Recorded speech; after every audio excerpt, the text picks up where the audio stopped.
Donc, nous allons démarrer par rapport à la gestion de projet. Je réponds au nom du coach Divin Badidi. Mon numéro de contact est là, 81 77 67 357. Je suis aussi en conception et créateur d'informatique de gestion. La formation comprend max des semaines. Et demain, on va démarrer avec l'outil. Aujourd'hui, on va un peu parler par rapport à la théorie sur la gestion de projet. Et par rapport à la documentation, pour ceux qui voudront le support et d'autres vidéos, c'est assez Angular, le support qu'on est en train de présenter ici, ainsi que d'autres tutoriels vidéo par rapport à tout ce qu'on va avoir ensemble. Mais c'est facultatif, c'est par rapport aux besoins. Mais ensemble, on va tout aborder ensemble. Donc, c'est quoi la gestion de projet? On va parler d'introduction. Un projet est un ensemble d'activités temporaires. Donc, c'est un ensemble d'activités temporaires, pas permanentes, mais temporaires, réalisées dans le but de produire un résultat unique. Donc, un projet est un ensemble d'activités temporaires réalisées dans le but de produire un résultat unique. Produit, service, amélioration, etc. Les caractéristiques d'un projet, il est unique. C'est-à-dire chaque projet est différent d'un autre, même si c'est récent. Donc, chaque projet est unique. Deuxième caractéristique, un projet est temporaire. C'est-à-dire un projet a un début et une fin définie. Il a un objectif clair, c'est-à-dire le projet vise un but précis. Livrer un produit, organiser un événement, construire un bâtiment, etc. Il y a une ressource limitée. Il faut gérer les temps, l'argent, les personnels et les matériels en cas de besoin. Un projet est aussi, a une complexité, donc il y a une contrainte. Un projet est soumis à des contraintes de qualité, de budget et de délai. Là, c'est par rapport aux caractéristiques d'un projet. Les différences entre un projet et une activité courante. Un projet, il est temporaire, unique, nécessite une planification détaillée. Mais une activité courante, elle est répétitive, elle fait partie des opérations habituelles d'une entreprise. Exemple, la production journalière dans une usine est une activité courante. Exemple concret, par exemple, construire une application, je parle côté, vu que c'est mon domaine, construire une application, par exemple, ou construire une maison, faire l'installation d'un bâtiment, c'est un projet qui est différent d'assurer la maintenance quotidienne d'une application existante. Après avoir construit un logiciel, on gère la maintenance de ce logiciel pour gérer les versions. Là, ça devient une activité courante. C'est aussi gérer l'installation courant et katana pour gérer l'objet. Là, c'est aussi, ça devient une activité courante. Hein? Construire, faire une installation est un projet. Là, c'est juste en passant. L'exemple concret des projets. Là, en informatique, les projets informatiques, dans l'exemple concret des projets, on a par exemple des projets informatiques, c'est-à-dire le développement d'un site web pour une entreprise XX, par exemple. Projet de construction d'un immeuble ou d'une route, le projet événementiel, organisation d'une conférence ou d'un festival, ça constitue aussi un projet. Le projet académique, élaboration d'une mémoire ou d'une recherche scientifique. Pourquoi gérer un projet? On gère un projet pour optimiser les temps et les ressources. Donc, pour optimiser les temps et les ressources. Minimiser les risques, c'est-à-dire dépassement de budget, retard, mauvaise qualité, améliorer l'efficacité et la communication entre les parties prenantes, les clients, la personne qui va exécuter le projet, donc améliorer l'efficacité et la communication avec les parties prenantes. S'assurer que les projets atteignent ses objectifs dans les délais et le budget définis. Dans la partie 2, les fondamentaux du management du projet. Du côté partie 1, je ne sais pas s'il y a quelque chose à éclairer, c'est vraiment du français. Les fondamentaux du management du projet. Dans le projet, il y a les phases d'un projet, les phases. les phases d'un projet. Un projet suit généralement un cycle de vie en plusieurs phases. Donc, un projet, il suit un cycle de vie en plusieurs phases. Le 1.1, la phase des lancements, donc l'initiation du projet. Dans l'initiation du projet, on a la définition du projet, c'est-à-dire l'objectif, les enjeux et les justifications. On a l'identification des parties prenantes, les clients, l'équipe, les sponsors, etc. L'étude de faisabilité et identification des risques qui est associé à ces projets.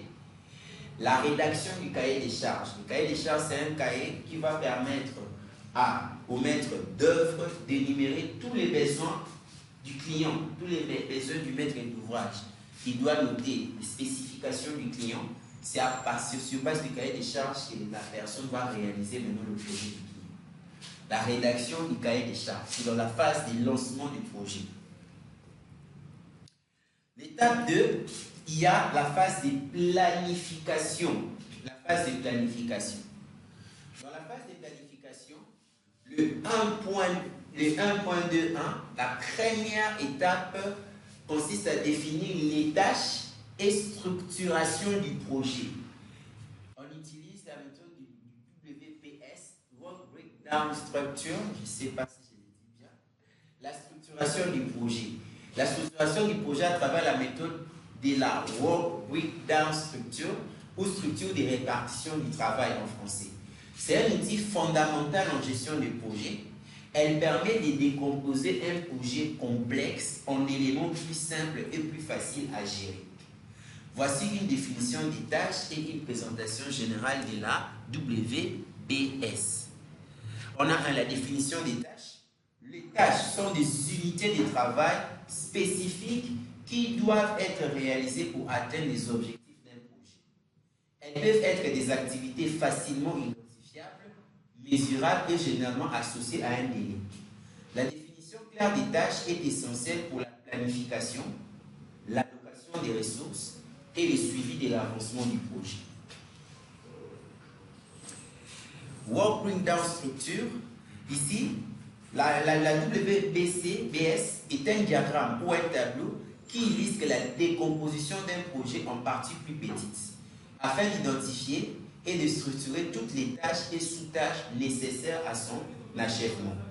Dans le niveau de décomposition, on a le niveau 1, représente le projet global. Niveau 2, divise les projets en grandes phases ou livrables. Niveau 3, découpe encore ces phases en tâches spécifiques et sous-tâches. Ici, il y a une illustration. Exemple de la WBC. On a par exemple la décomposition du produit en tâches. Exemple, le vélo. Pour la réalisation d'un vélo, on a par exemple le montage du cadre, le montage du pédalier, le montage des roues, le montage des freins, le montage des freins,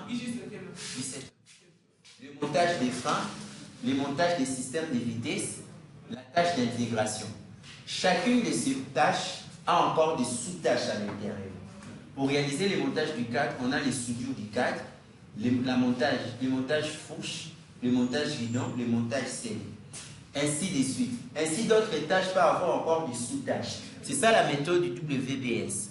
Donc, l'objectif, clarifier les livrables et le résultat attendu, faciliter la planification et le suivi de l'avancement, aider à l'estimation des coûts et des délais, identifier les responsabilités et les ressources nécessaires. Utilisation. La WBS est souvent utilisée en phase de planification d'un projet pour s'assurer que toutes les dimensions du travail sont couvertes.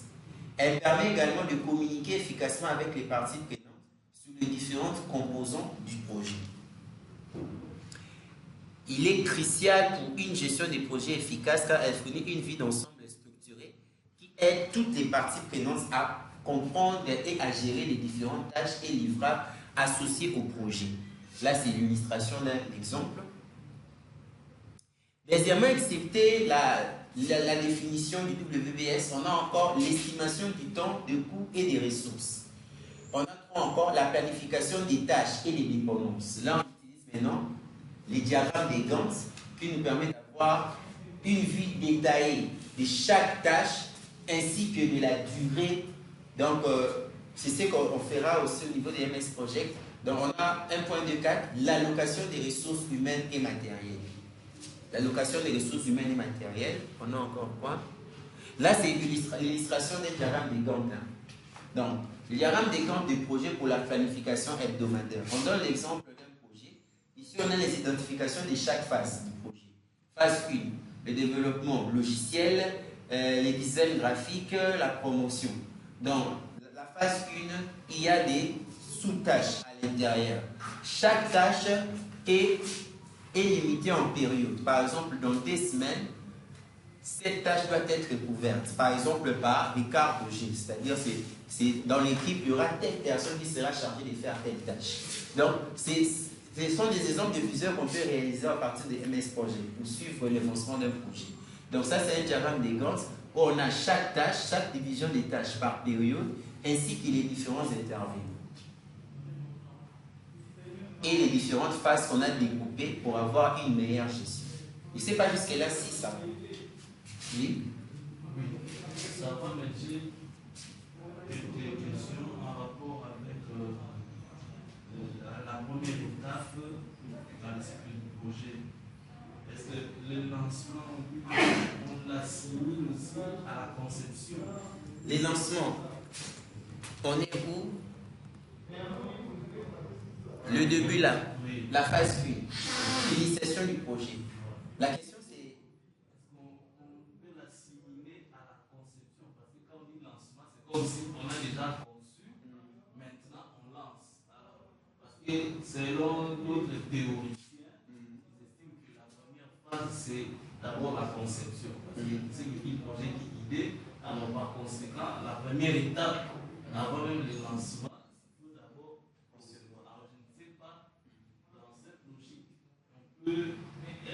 on peut mettre la conception comme l'une des parties du lancement. Parce que j'ai vu quand même le mot initiation. Je dis, peut-être on peut l'intégrer là-dedans. Je ne sais pas si je suis dans le même mot. Non, vraiment. Pourquoi non? Parce que. Oui. Est-ce que nous sommes dans le cadre des projets informatiques ou projets dans le sens général? Parce que si on est tu pars dans un projet global, projet universel. Non, on n'est pas dans le projet informatique. Raison pour laquelle il y a parfois certains exemples ici, projet construction, on parle des projets d'une manière globale. Maintenant, dans les phases de lancement, c'est là où on a besoin d'abord de récolter les différents besoins du client. C'est-à-dire, c'est là où on fait la rédaction du cahier des charges pour spécifier les besoins du client. Qu'est-ce qu'il a besoin que qu'on puisse réaliser? C'est quoi ses besoins? Avant d'abord de concevoir. Parce que si par exemple, parce qu'on va en parler des différentes approches qu'on utilise, mais pour répondre à la question, supposons qu'on utilise l'approche convée, qui est plus courant pour des projets informatiques. Ah d'accord. Qui est plus courant pour les projets informatiques. L'approche convée, dans la phase initiale, on commence d'abord par la spécification des besoins. Le client doit spécifier qu'est-ce qu'il a besoin que je fasse pour lui. Là, c'est la rédaction du cahier des charges pour spécifier les besoins du client. C'est la phase initiale du projet. Après, il y aura la spécification fonctionnelle. Qu'est-ce qu'il a besoin comme fonctionnalité? L'application doit faire ça par rapport aux fonctionnalités. Il faut imprimer la facture, il faut imprimer le bilan d'entreprise, ainsi de suite. C'est partant de ces besoins que je peux maintenant faire la conception. La conception maintenant vient après pour me permettre de faire maintenant, partant des données récoltées, pour faire maintenant la conception de mon projet. Par exemple, en informatique, du côté conception, on utilise maintenant des méthodes de conception pour accompagner l'approche. Par exemple, du côté conception, on peut utiliser Méris pour me guider, soit je peux utiliser par exemple QML. Là, ce sont maintenant des méthodes de conception qui vont accompagner la conception d'une manière graphique pour essayer de montrer par rapport aux besoins du client ce que je peux faire avant de coder. Je crée une maquette partant de ses besoins pour pouvoir lui présenter d'abord, partant de ce que vous m'avez dit, voilà comment on peut le représenter. Il il peut voir si c'est bon avant d'attaquer la phase de la réalisation ou codage. C'est quand les clients valident la phase de la conception, je peux maintenant aller au niveau de la réalisation. Donc l'initiation, c'est pour récolter les besoins du client.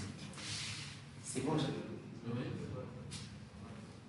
Alors, c'est comme ça que j'ai rejoint mon voisin ici, qui estime que c'est peut-être, là c'est dans la fonctionnalité ou dans les cycles des projets informatiques.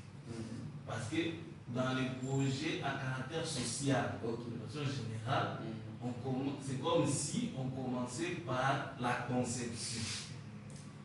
Je m'explique. Parce que ici c'est cohérent. Que vous commencez par établir le cahier des charges, vous récoltez les besoins et consorts, et ce n'est qu'après que vous irez maintenant dans la conception pour formaliser. C'est ça. Alors que dans les projets à caractère social, l'idée, donc la conception vient avant. C'est-à-dire, on veut par exemple mettre un forage d'eau dans un quartier. Donc, cette idée-là est première.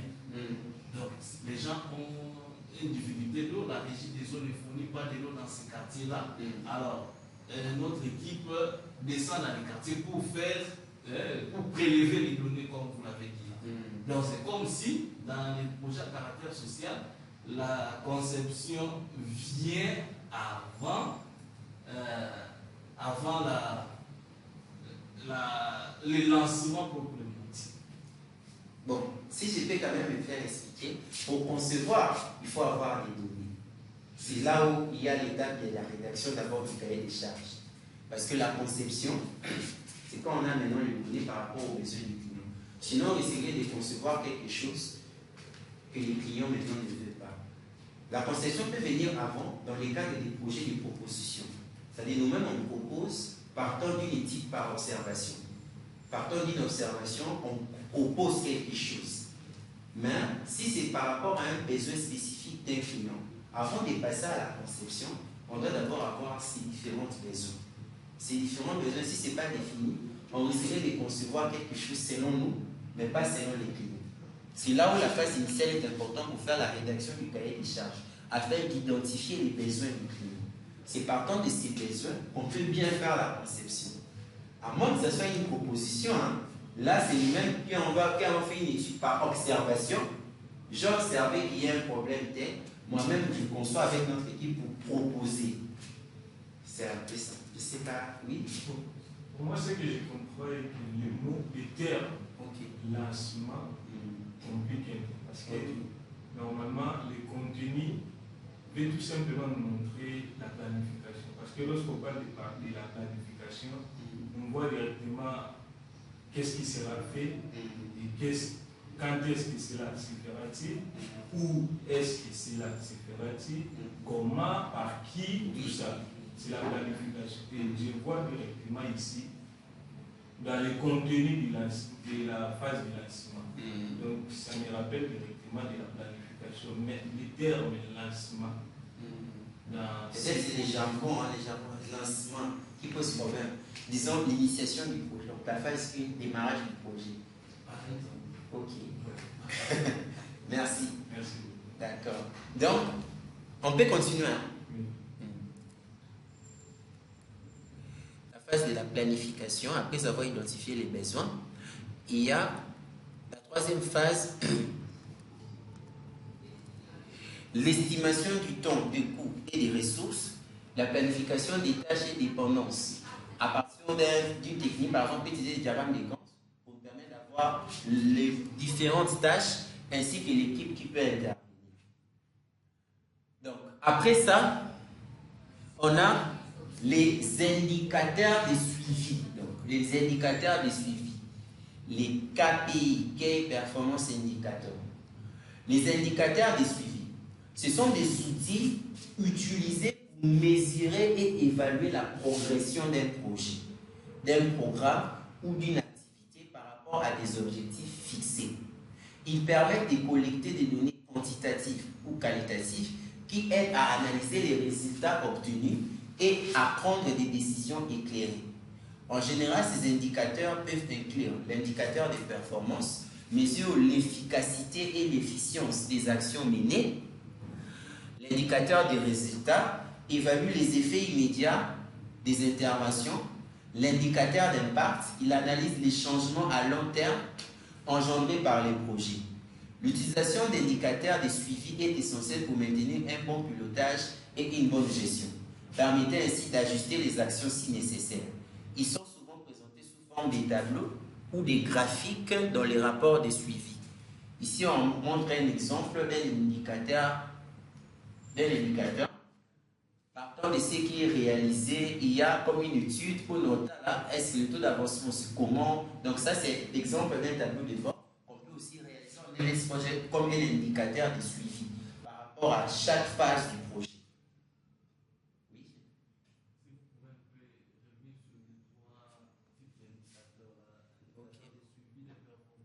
On a l'indicateur des performances. Il mesure l'efficacité et l'efficience des actions menées. On a l'indicateur des résultats. Il évalue les effets immédiats des interventions. On a l'indicateur d'impact. Il analyse les changements à long terme engendrés par les projets.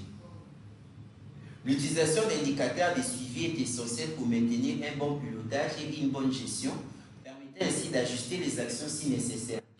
Ils sont souvent présentés sous forme des tableaux ou des graphiques dans les rapports de suivi. C'est ça une illustration d'un indicateur. Oui. Vous pouvez nous illustrer, par exemple, donner par exemple des exemples de ces indicateurs.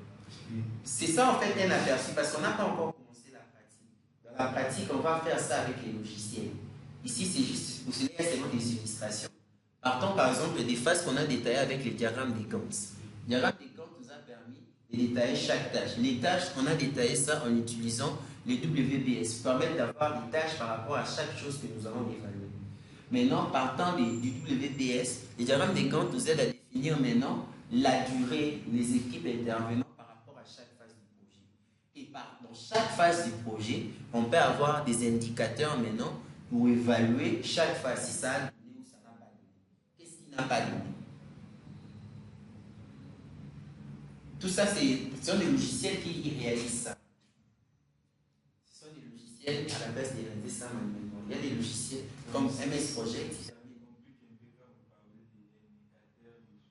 C'est automatique en fait avec des logiciels. Ce sont des logiciels qui permettent d'évaluer par rapport aux besoins si on a atteint l'objectif. Ça, c'est juste l'exemple d'une illustration.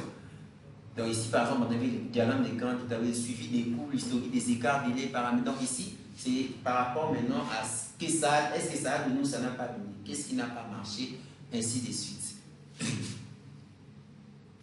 1.3, on a la phase d'exécution.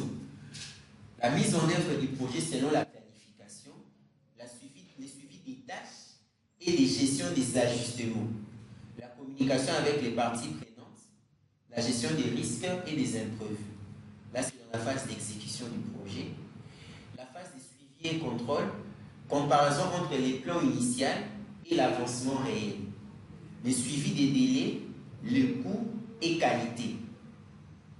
La gestion des écarts et des corrections, la documentation et les reporting. Ce sont les différentes phases. On a la cinquième phase ici qui est la phase des clôtures. Validation et livraison du projet, rédaction du bilan et analyse des retours d'expérience, capitalisation des connaissances pour le futur projet. Là, ce sont les différentes phases d'un projet. D'une manière générale. D'une manière générale, ce sont les différentes phases qu'on a évoquées d'un projet. Partant des phases, je ne sais pas s'il y a une question. Dans la pratique, on utilise des logiciels pour nous aider par rapport à chaque phase du projet. Question? Est-ce que la fin d'un projet peut engendrer l'ouverture d'un nouveau projet? C'est possible? La fin d'un projet, est-ce que ça peut engendrer l'ouverture un projet, ça peut aussi nous aider à ouvrir un autre projet? Les projets sont ouverts par rapport aux besoins du client. Si par exemple il y a un marché ou un besoin précis. Mais je n'ai pas compris la question. La question proprement dite. Donc, si on finit un projet, est-ce qu'on peut démarrer notre projet? Si on est un bureau d'études, c'est possible, non? Si on est un particulier, on doit atteindre notre marché. Les bureaux d'études peut-être ont déjà beaucoup de projets. La fin d'un projet peut entamer notre projet. S'ils ont des équipes qu'ils ont déléguées pour le projet 1, et quand le projet s'est terminé, l'équipe peut encore aller dans un autre projet. Mais si je suis un particulier, je dois attendre encore un nouveau marché.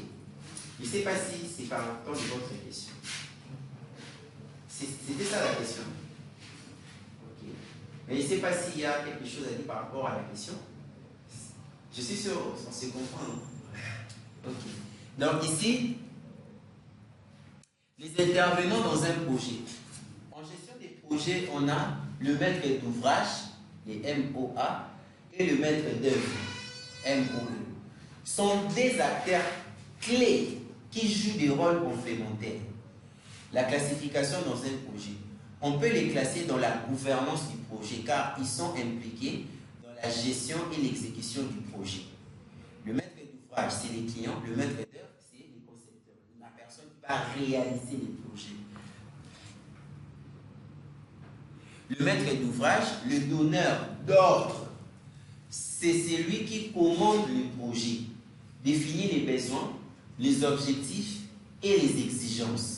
Il valide les livrables et s'assure que le projet répond à ses attentes. Exemple, un client, une entreprise, une direction générale.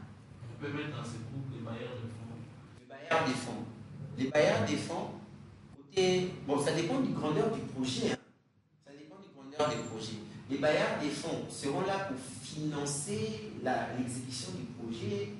Je ne sais pas l'utilité maintenant du projet. Peut-être. Qui va financer? Ils vont financer, ils ont des exigences, ils ont des objectifs. C'est pour ça que je dis pas. Oui, on peut le mettre au niveau du maître d'ouvrage. Oui. Les donneurs d'ordre. Les donneurs d'ordre. Le maître d'œuvre, l'exécutant. C'est celui qui réalise les projets. Il conçoit, développe et met en œuvre les solutions techniques. Ça peut être une personne, une équipe. Idem aussi, là-bas, ça peut être une personne, mais une équipe de personnes. Donc, le maître d'œuvre, il veille au respect des délais, du budget et de la qualité. Exemple, un prestataire, un service IT interne, une entreprise de construction, etc. Où les placer dans la structure du projet. Dans un organigramme projet, voici comment ils sont positionnés. On a les maîtres d'ouvrage qui a peut-être un chef de projet. Donc, le maître d'ouvrage, ça peut être une équipe, il y a un chef de projet qui va parler avec le maître d'œuvre. Et le maître d'œuvre, avec le chef de projet, ils vont donner des ordres au niveau de l'équipe opérationnelle pour la réalisation du projet. Je ne sais pas si jusque-là, c'est clair. C'est bon. Résumé. Le maître d'ouvrage définit quoi faire et valide. Le maître d'œuvre définit comment le faire et exécute. Ils sont classés dans la gouvernance et la gestion du projet. En gestion des projets, par exemple avec MS Project, ces rôles peuvent être traduits en affectant des ressources et des responsabilités aux tâches. On verra ça dans la pratique. Le rôle dans un projet, plusieurs acteurs jouent un rôle important. On peut encore illustrer le chef de projet qui est responsable de la planification, de l'exécution et du suivi. L'équipe projet réalise les tâches spécifiques du projet.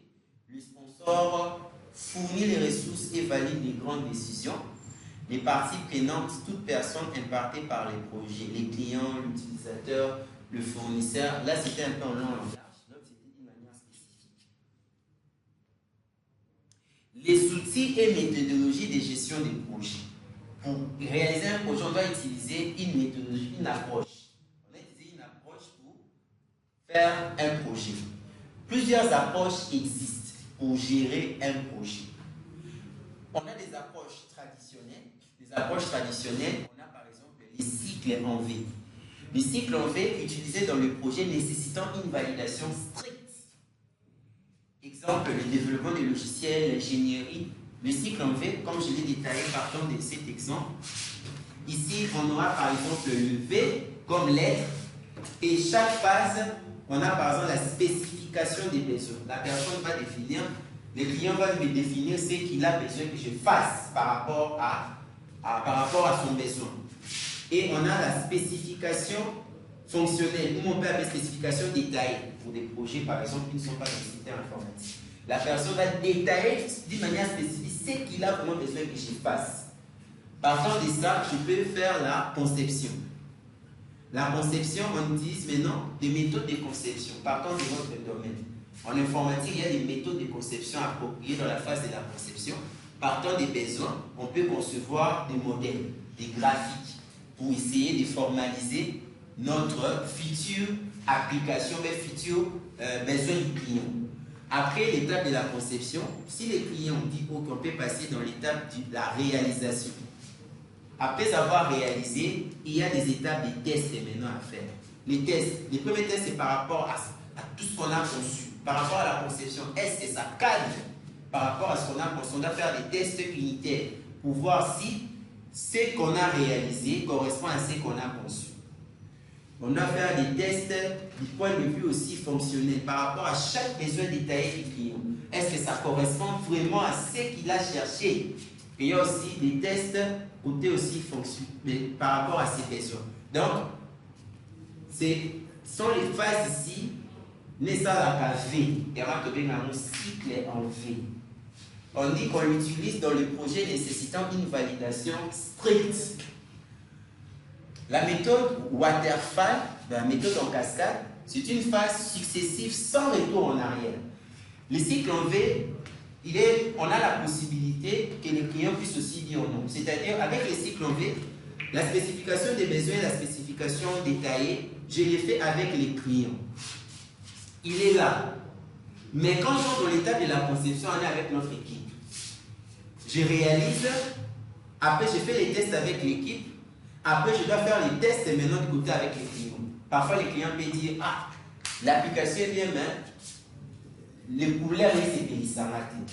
Vu que c'est soft, je peux changer la couleur facilement. Dans les cycles en V, c'est adapté pour des projets où on peut facilement faire des retours en arrière. Mais il y a certains projets, les retours en arrière va nécessiter encore du budget parce qu'on va détruire. Ici, maintenant, on dit la méthode en cascade, les phases successives sans retour en arrière. La méthode en cascade est utilisée pour des projets, par exemple, de construction, industrie, où il y a difficilement retour en arrière. On a l'approche agile. L'approche agile, on a par exemple les Scrum, Carbon. L'approche agile maintenant, c'est par rapport au modèle traditionnel, l'approche agile consiste à travailler avec les propriétaires du projet. Dans chaque phase, on travaille avec les propriétaires du projet pour éviter des problèmes et entrer au retour en arrière. Le propriétaire est là dans chaque phase du projet. Soit il délègue une personne qui va le représenter. C'est ça l'approche agile. Donc, c'est dans chaque phase du projet, je suis avec les clients ou bien la personne qui l'a délégué. Comme ça, quand on passe pour éviter les problèmes par rapport aux approches traditionnelles. On a un Scrum, puis il y a l'organisation en sprint court avec des itérations et ajustements fréquents. Carbone suivi des tâches en flux, continue utilisation en production et en gestion des services. Donc, par rapport au sprint, je vais expliquer. Les approches agiles, définition, j'allais parler des sprints. La gestion des sprints. En méthode agile, un sprint est une période de travail. Les sprints, c'est une période de travail courte et bien définie, généralement 1 à 4 semaines, au cours de laquelle une équipe de projet agile développe et livre un ensemble de fonctionnalités du projet. On fait un pas, on s'arrête là, on va avoir les clients. C'est comment? Si c'est OK, on avance. Donc, c'est ça qu'on appelle les sprints. Donc, une période courte de travail par rapport à chaque phase pour demander l'intervention directement du client. Donc, l'organisation en sprint court avec des itérations et ajustements fréquents. Donc, on travaille, on s'arrête, on demande si les clients, si c'est OK. Si ce n'est pas OK, on ajuste. Comme ça, on passe directement. Carbone, suivi des tâches en flux continu, utilisation en production et en gestion des services. Les outils maintenant qui vont nous permettre de réaliser ces approches. Les outils de gestion des projets, on a des logiciels classiques qu'on peut utiliser comme Microsoft Project. Ils nous permettent de prendre ces approches, de les matérialiser à l'intérieur. Donc ces outils nous permettent de réaliser les différentes approches qu'on a évoquées. Donc le Microsoft Project, Trello, Asana, Jira, ce sont des logiciels qui permettent de faire la gestion des projets. Techniques de planification. Les techniques de planification, les diagrammes des comptes, la méthode du chemin critique, tout ça on peut réaliser ça avec Microsoft Project. Donc cet outil peut être utilisé à l'intérieur de ces logiciels aussi. Les approches agiles, définition. Les approches agiles sont des méthodes de gestion des projets qui favorisent la flexibilité, l'adaptation et l'interaction continue avec les clients. Chaque sprint qui est développé, et directement le client peut voir s'il valide ou pas. S'il ne valide pas, il fait des retouches directes. Donc, les approches agiles sont des méthodes de gestion des projets qui favorisent la flexibilité, l'adaptation et l'interaction continue avec les clients. Elles reposent sur un développement itératif et incrémental, avec des cycles courts appelés sprints. L'objectif est de livrer des fonctionnalités rapides et d'ajuster les projets en fonction des retours d'expérience. Parmi les méthodes agiles les plus connues, on trouve les méthodes Scrum, la gestion en sprints avec des rôles définis. Kanban, flux de travail visuel avec des cartes. XP, mise en avant des tests et du développement collaboratif. Je ne sais pas jusque-là s'il y a des soucis. C'est bon. La gestion des sprints, c'est ce que j'ai détaillé ici. Un sprint est une période de travail courte et bien définie, généralement de 1 à 4 semaines, ça dépend, au cours de laquelle une équipe de projets agiles développe et livre un ensemble de fonctionnalités du projet.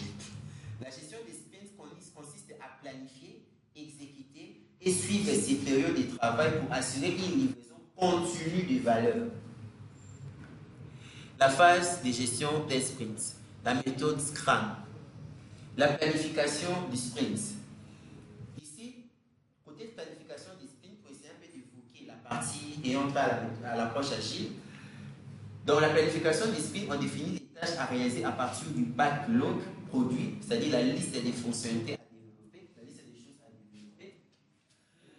L'équipe choisit les éléments à développer dans les sprints en fonction de la priorité et de la capacité. La création d'un sprint backlog, liste des tâches du sprint. On a le développement et l'exécution. L'équipe travaille sur les tâches définies en auto-organisation. L'utilisation d'un tableau Kanban pour suivre l'avancement à faire en cours terminé. Scrum Daily Meeting, réunion quotidienne de 15 minutes pour voir les avancements et ajuster si nécessaire. Là, souvent, c'est dans les grands projets, dans les grands projets qu'on peut utiliser cette approche. Revue du sprint, démonstration du travail terminé au client et aux parties prenantes. Recueil des retours pour affiner les prochaines étapes. Rétrospective du sprint, analyse des points forts et des axes d'amélioration du sprint. Ajustement pour optimiser les prochains sprints. Pourquoi utiliser les sprints? Flexibilité permet d'adapter les priorités à chaque sprint. Livraison rapide, les clients voient des résultats réguliers. On a la collaboration renforcée, améliore la communication et l'engagement de l'équipe. Meilleure qualité, possibilité d'améliorer les produits en continu. Microsoft Project permet d'adapter, peut-être adapté à la gestion des sprints en utilisant les tableaux Kanban, le suivi des tâches et la planification itérative. Donc, différence entre approche agile et approche traditionnelle. Les critères approche agile et approche traditionnelle. Par rapport à la planification, dans l'approche agile, on a la flexibilité et c'est évolutif. Il est rigide, détaillé dès le début. Dans l'approche traditionnelle, dès le début déjà, on a déjà planifié tout. Mais côté agile, ça évolue, ça peut être aussi modifié par rapport aux besoins du client. Livraison, c'est itératif, petite version du produit en sprint, unique, tout à la fin du projet. C'est ça les mal avec l'approche traditionnelle. On peut le faire dans un projet où on a déjà tous les besoins bien détaillés du client. Sinon, en cas d'ajustement, on doit faire un retour en arrière. Si c'est un projet, pour les retours en arrière va nécessiter encore du budget pour l'entreprise il y aura un problème. On peut détruire encore, détruire battle, et ça, il faut tout ça France. Changement. Accepter et intégrer rapidement. Ici, le changement est difficile et coûteux aussi. Collaboration. Forte interaction avec les clients. Peu d'implication des clients après la phase de conception. Donc, le client n'intervient pas à la phase de la réalisation. Lui, il voit seulement les livrables directement pour faire les tests. Documentation minimale, l'accent est mis sur l'échange direct. La documentation ici, elle est complète et détaillée. Risque d'échec réduit grâce aux ajustements continus. Le risque d'échec ici est plus élevé si une erreur est détectée tardivement. Par contre, ce qu'on évoque, je ne sais pas jusque-là s'il y a un souci. C'est bon. Hein? Bon. Qu'est-ce qui est mieux? Qu'est-ce qui est mieux? Ça dépend du type du projet. Ça dépend du type du projet. Les approches agiles sont idéales pour les projets complexes, incertains ou nécessitant des ajustements fréquents. Le développement des logiciels, start-up, innovation. Les approches traditionnelles sont plus adaptées aux projets bien définis et stables, comme la construction d'un pont ou un projet avec des exigences figées. C'était juste un exemple. Dans notre cas, la gestion des projets avec MS Project, l'approche traditionnelle est souvent privilégiée car MS Project est conçu pour les projets bien planifiés. Mais on peut aussi adapter MS Project pour des projets agiles avec des outils comme les tableaux Kanban et le suivi des sprints. Là, ce sont comme des modules complémentaires. Mais lui, il est adapté pour des projets bien définis. Pourquoi utiliser MS Project? L'utilisation d'un outil informatique comme MS Project est essentielle pour optimiser la gestion des projets et éviter les erreurs humaines. Voici les principales raisons d'utiliser un logiciel dédié. Pour gérer la complexité des projets, un projet implique plusieurs tâches, ressources, échéances et budget. Un outil informatique permet de centraliser toutes les informations et d'automatiser certains calculs, durée des tâches, coûts, etc. 2. Planifier efficacement avec des outils visuels. Donc, avec MS Project, on peut faire le diagramme des Gantt, permet de visualiser les tâches, leur durée et leur dépendance. Le chemin critique, le CPM, identifie les tâches essentielles pour respecter les délais. Le WBS découpe le projet en sous-tâches plus gérables. 3. Suivi en temps réel et ajustement rapide permet de comparer les plannings prévus avec l'avancement réel. Il détecte les retards, les dépassements du budget et risques potentiels. Facilite l'adaptation en cas d'imprévu, indisponibilité d'une ressource, meilleure gestion des ressources, attribution des tâches aux bonnes personnes selon leurs compétences et disponibilité, évite la surcharge du travail en équilibrant la charge entre les membres de l'équipe. 5. Automatisation des calculs et réduction des erreurs. MS Project calcule automatiquement les dates des fins des tâches, le coût et les affectations des ressources. Moins de risques d'erreurs humaines dans les calculs des plannings. 6. Amélioration de la communication et de la collaboration. Tout le monde a accès aux mêmes informations. Planning, responsabilité, échéance. Rapport automatisé pour informer les parties prenantes et suivre l'avancement du projet. Possibilité d'intégration avec quelques outils. Excel, SharePoint, Teams. Du côté collaboration ici, ce n'est pas avec la version locale qu'on fait. Il faut publier maintenant le projet dans le Drive, par exemple, OneDrive. Là, l'équipe peut consulter les projets en ligne dans les clouds. Mais quand on développe en local, on ne peut pas travailler ensemble. En local, vous êtes tout seul. C'est quand vous pouvez les publier dans votre Drive, parce qu'il y a Google Drive, il y a aussi OneDrive. OneDrive, c'est pour la famille Office. On utilise OneDrive, c'est comme là, c'est le système cloud d'Office. Là, ceci, une équipe doit lier ce que vous avez fait, s'il soit à distance par exemple, pour consulter afin qu'on fasse des ajustements. Rapport automatique pour informer les parties prenantes. Possibilité d'intégration avec d'autres outils. C'est optimisation des coûts et des budgets. Suivi précis des dépenses par tâche et par ressource. Permet d'anticiper les dépassements budgétaires et d'ajuster les plans. En résumé, MS Project aide à organiser, planifier, suivre et gérer les ressources plus efficacement, ce qui améliore les chances de réussite du projet. Les approches qu'on peut utiliser dans MS Project est un outil puissant qui permet d'appliquer plusieurs méthodologies et approches de gestion de projet. Voici ce que tu peux faire avec cet outil. Un outil de planification et de suivi. On peut utiliser le diagramme des Gantt au niveau de MS Project qui permet de représenter visuellement le tâche sur une ligne du temps, qui montre les dépendances entre les tâches, aide à ajuster les délais et identifier les retards. 2. On peut analyser les schémas critiques, identifier les tâches qui influencent directement la durée totale du projet. Met en avant les tâches critiques qui ne doivent pas être retardées, sous peine de retarder tous les projets. Permet d'optimiser les calendriers du projet. On peut réaliser les WBS qui organise les projets en sous-tâches plus petites et plus facilement à gérer. Il permet une meilleure attribution des responsabilités. Diagramme des réseaux. Donc, dans MS Project, on peut aussi réaliser les diagrammes de pertes, représentent graphiquement les dépendances entre les tâches, utiles pour identifier les tâches critiques et les éventuelles marges de manœuvre. 2. La gestion des ressources et du budget. 2.1. Allocation des ressources qui permet d'assigner des ressources humaines, matérielles, financières à chaque tâche. Il aide à éviter la surcharge des ressources grâce au nivellement des ressources leveling. 2.2. Suivi des coûts et du budget. Il calcule automatiquement le coût en fonction des ressources et des tâches. Il permet de comparer le budget prévu avec les dépenses réelles. 2.3. Gestion de la charge du travail.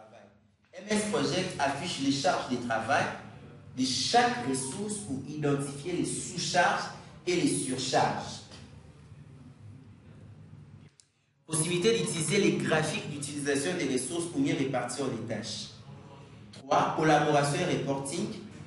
3.1. Génération des rapports automatiques. MS Project propose des rapports sur l'état d'avancement du projet, l'utilisation des ressources, les coûts et les écarts budgétaires. 3.2. Intégration avec d'autres outils. Compatibilité avec Excel, SharePoint, Microsoft Teams et Power BI. Il permet d'exporter les plannings et de partager les informations avec les parties prenantes, suivi en temps réel avec MS Project Online. Leur possibilité de collaborer avec une équipe en ligne, mise à jour en temps réel des informations du projet. Approche de gestion des projets compatible avec MS Project. On peut utiliser les méthodes traditionnelles, Waterfall, c'est cycle en V, compatible avec MS Project et idéal pour les approches prédictives comme Waterfall, où chaque phase suit un ordre précis. 4.2. La méthode agile, Scrum, Kanban, SAF, moins adaptée. MS Project est conçu pour les projets bien définis et moins flexible pour les méthodes agiles où les tâches évoluent constamment. Solution, pour une gestion agile, il est préférable d'utiliser Azure, DevOps, Jira, Trello ou Monday.com, Asana et Tchétchéri. Ce qu'on ne peut pas faire avec MS Project, on ne peut pas gérer la communication et la documentation. Il ne permet pas de stocker directement les fichiers et les discussions comme SharePoint ou Teams. Il faut utiliser Teams, OneDrive ou NRP pour centraliser la documentation. La gestion agile complète, Scrum, Kanban pur, MS Project ne permet pas de gérer les backlogs, les sprints, les user stories de manière fluide. Pour agile, il faut mieux utiliser ces autres outils. La gestion financière avancée. Il suit les budgets du projet, mais ne remplace pas NRP. C'est des logiciels spécialisés dans le calcul budgétaire, comme ça, Oracle, Sage, pour une comptabilité complète. Conclusion, MS Project est idéal pour la gestion prédictive des projets avec un planning structuré, le suivi des ressources et avec les schémas critiques. MS Project est limité pour la gestion agile, le stockage documentaire et la collaboration avancée, et pour une gestion financière détaillée. Donc, c'est tout ce qu'on aura besoin comme base pour attaquer les logiciels. Je ne sais pas s'il y a une question.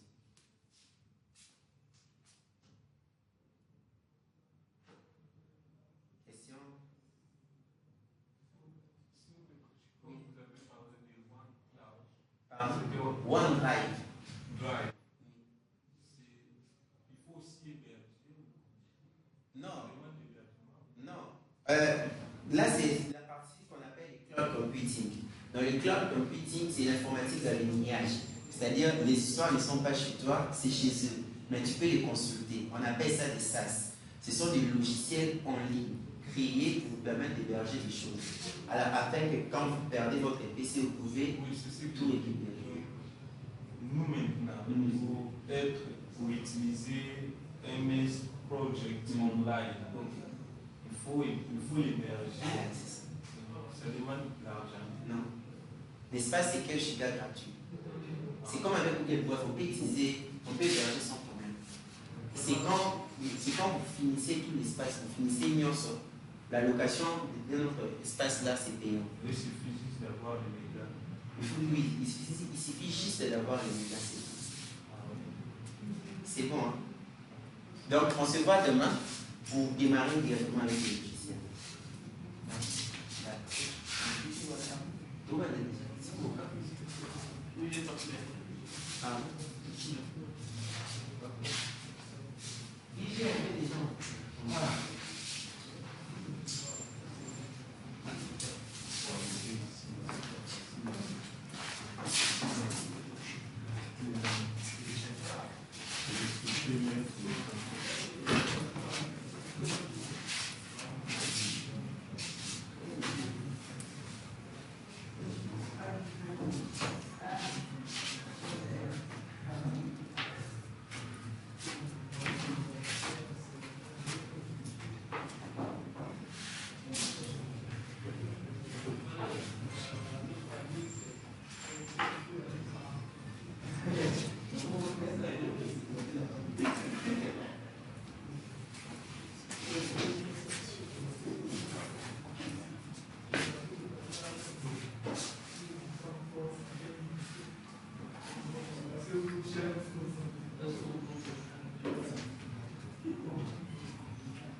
Apparemment, il avait des plaies dans la Ah ouais, c'est ça.